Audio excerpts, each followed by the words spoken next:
from barely reading at all to finishing way more books than I ever thought possible. And honestly, most reading advice did not work for me. I had to find what worked the best for me, and I thought I would share what actually did.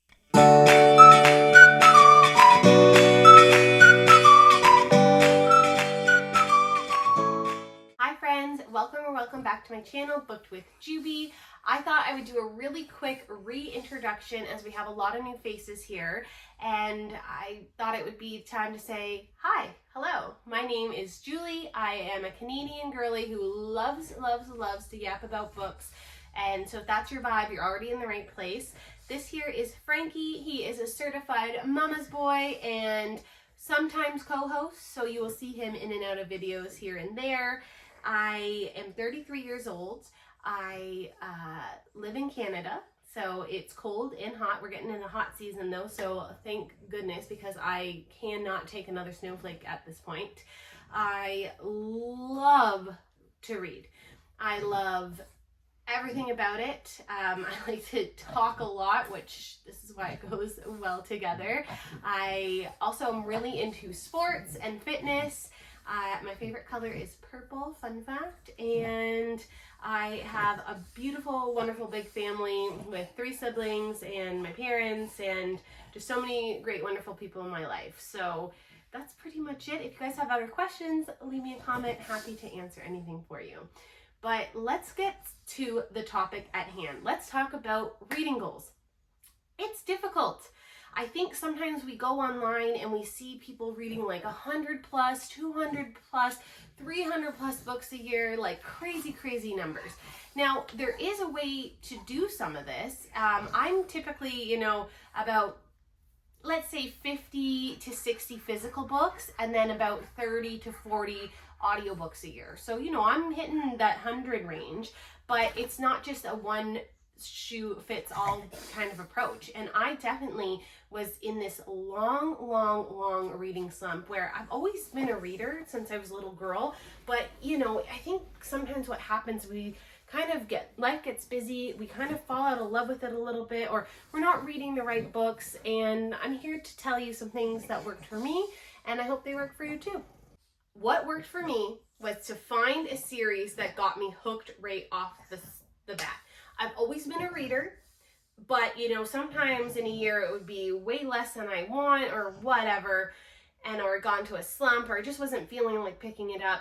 I read, and I have it right here, I read ACOTAR, okay? And this was like, I think 2 or 3 years ago now, and this book series got me hooked. Now, it doesn't have to be ACOTAR. I know this one's on Book Talk, it's all over Instagram, YouTube, you name it. Like, everybody knows who Sarah J. Maas is. Everybody knows ACOTAR. It's romantasy, so it's romance and fantasy. That might not be your vibe, okay? And that's totally fair if that's not your vibe. I would say, though, find a series that you think you could be into. Maybe do a little research, look up other booktubers, look what people are reading, suggesting, like what kind of genre you like. But the reason a series can go a long way is because it really can get you hooked into that particular world that the author has built. Fantasy is usually a good route to go for this if you're really looking to get that hooked feeling, because it really does this big world building where it almost like puts you in the world and you're so obsessed with it for all of these books that I found myself not wanting to put them down. And that really is what triggered the obsession again. Okay, the next one that really got me back into reading and was a huge game changer for me was audiobooks. I've been a pretty big audiobook fan for a few years now, but I was doing it all wrong, okay? I was trying to go on the internet and find free audiobooks that were on these really sketchy websites, and that was not it. What I have learned and found out since is there are wonderful ways to, one, get free audiobooks or cheaper audiobooks. So, and they're such a game changer for so many reasons. One, you are hands-free, okay? We're moving, we're grooving. I usually put it on when I'm cleaning, when I'm driving. I'm lucky enough that sometimes at work I can listen to it. If I go for a walk with Frankie, if I go for a run, whatever it is, I throw on an audiobook, or I'm cooking. I don't care. I will listen to an audiobook at all times. And I have 1 or 2 going the same time. I usually have a bedtime audiobook, which is also another little hack for you. I read or listen to a book that I have just for nighttime, so I go to bed listening to it instead of watching a screen, which really works for me and has helped with my sleep quite a bit. And then I also just have an audiobook on the go that I'm doing for my everyday life. Now, I'm not here to debate whether you want to count audiobooks as reading or not. I think whatever floats your boat, okay? I personally count them as books. I just have separate goals. So in my year, I have books that I want to physically read, and that's one goal, and then an audiobook goal, just because they are a little different for me, but definitely books. And also, who cares? It shouldn't bother you how someone wants to absorb their book. Some people like to immersive read, where you listen to an audiobook and read at the same time. I think reading is reading, and we should all just enjoy it in the capacity that is best for us. Now, where to get these audiobooks, okay? So we're not going on sketchy websites. One, I'm in Canada, so this might not be for everybody, but number one, I use Spotify. I didn't realize you get 15 free hours a month, so I usually pick a book that I can't get on my other sources, and I always listen to an audiobook there. Then I also do the Libby app, which is in Canada. I'm sure the States has something like this too, but I don't really know. I love the Libby app. It's basically you go to your local library, get yourself a library card, and then you download the Libby app and you can get pretty much unlimited audiobooks. The only thing is you sometimes have to wait, which is not a big deal. It's okay. It's great. So you just put yourself on the list and it'll notify you when the book's ready, or you can move on to the next one if you're not quite ready. You get the book for up to 21 days, and it's just a very easy, good, free hack of getting awesome audiobooks, so we're not breaking the bank. I know people also use Audible. I've never used it because truthfully, I get enough out of the Spotify, and I also get enough out of the Libby that I don't really need to, but I know people love Audible, and you can pay and download books there too. There's just so many options out there, and truthfully, audiobooks are, if you're not listening to them, you're sleeping on them. You need to do it. It's so good, and you will be addicted once you get going on them. Okay, so the next thing that worked really well for me to get back into reading was kind of doing mood reading and sort of setting up TBRs. Now, I know people are like, oh, don't set TBRs because you won't be able to, like, you have to stick to it. No, you don't. I set up a TBR, which I have monthly videos, if you like to check them out, of what I think I want to read in the month. But I'm happy to switch out a book if it's not vibing with me, or if something else is catching my eye, or like yelling at me to read it. You know, I think that's totally acceptable and okay, but I just think having like a little bit of a planned TBR kind of keeps me goal oriented and gives me a little bit like, okay, I'm gonna do this one next or whatever. But again, no pressure. It's whatever floats your boat.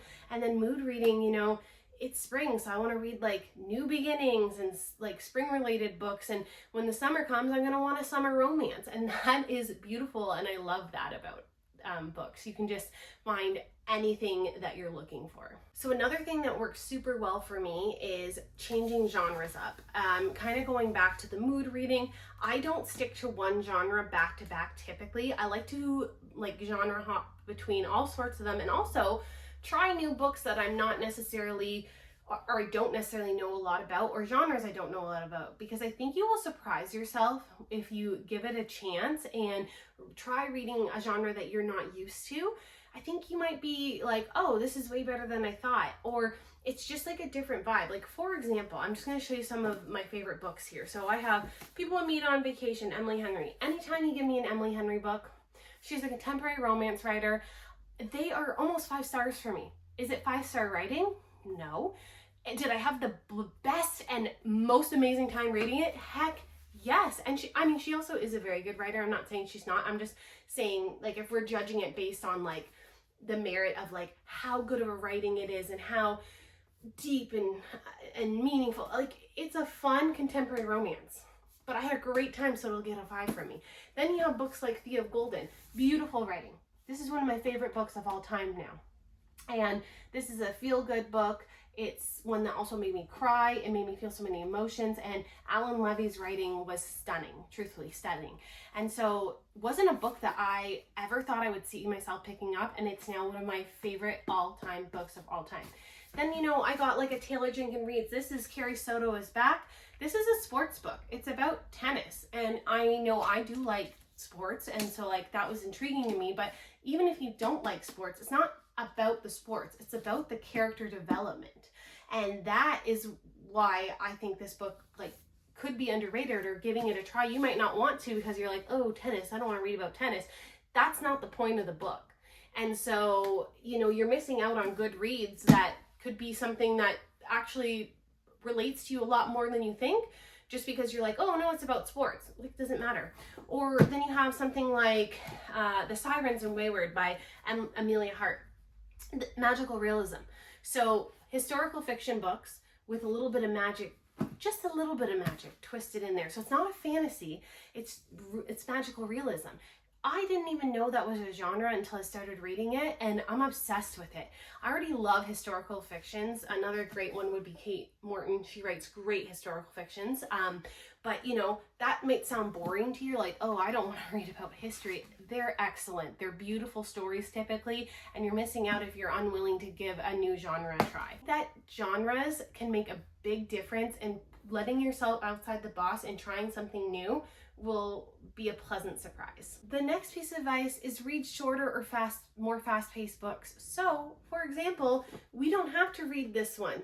Look at this. This is ridiculous. I mean, I do want to read this, I'm not gonna lie to you, but this is 800 pages. So I'm gonna need to be in the right mind space to conquer this, because this is 800 pages. This is like 3 or 4 books in one sometimes. Versus something like this, which is Pineapple Street by Jenny Jackson. That's very different. And so sometimes just reading a shorter book still counts as reading a book, because guess what? You finished it. This one's 300 pages. You know, that's almost 3 times as big as this one. Give it a go. You don't have to stress yourself out by trying to accomplish this if you're not feeling it. The next piece of advice is make reading a part of your regular routine, but keep it realistic. I'm not waking up at 5 a.m. to get extra pages read, and you don't have to either. I think even just 10 to 15 minutes of reading a day adds up way more than you think. You know, I genuinely do find reading relaxing. I also actively try to turn off the TV and my phone, because, you know, we're all scrolling, and it can be quite addictive. So I do actively, and have actively tried over the last few years, to pick up my book more rather than picking up my phone or putting on something on Netflix or whatever it is. And by doing that, that has allowed me to read a lot more, because that's what I'm actively doing. And also, when you start doing it consistently, it becomes part of your routine. I read before bed every single night. Even if it's just 15 minutes, because I'm so dead tired from the day, 15 minutes goes a lot further than you think. Or I will get into bed at 9 o'clock sometimes and read for a full hour. It just depends on how the day goes, but all that time adds up, and you'll be able to get through a lot more books than you think.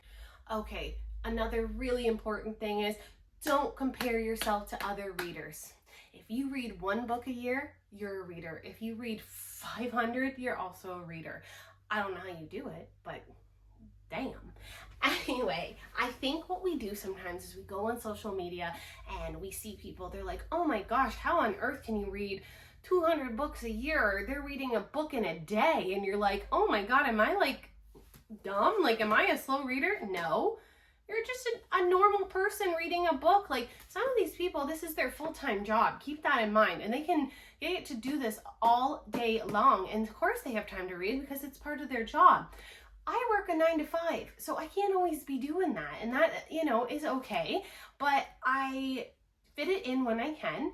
And I try not to compare myself. I'm like, oh man, they got to read all those. Well, that's great, and I love that for them, but I don't have necessarily the time to do that. So I just read at my own pace. And some months I'm reading tons of books and getting lots of audiobooks in. Sometimes it's not great, because, you know, you have a busy month or you have a lot on your plate, and that's okay too. Just getting to read the pages is the point. it's not about the number of books. It's just putting the time in and dedicating a little bit of time to it, and it'll go such a long way. Okay, so I hope you enjoyed my little reading tips and tricks for getting more books in. I hope that they work for you, or if they don't work for you, that's okay too, because everyone's reading journey is different. And that's one thing I love about books. Like something that I love, a book that I love, you might not love, or a book that you loved, I might not like either. And that's what's cool about reading, is that it's so subjective to the person. And you know, sometimes you find your guys are on the same vibe, sometimes you're completely not. And I just think it's fun, and everyone's journey is their own personal journey, and it should be your own reflection and your own vibe and what works for you.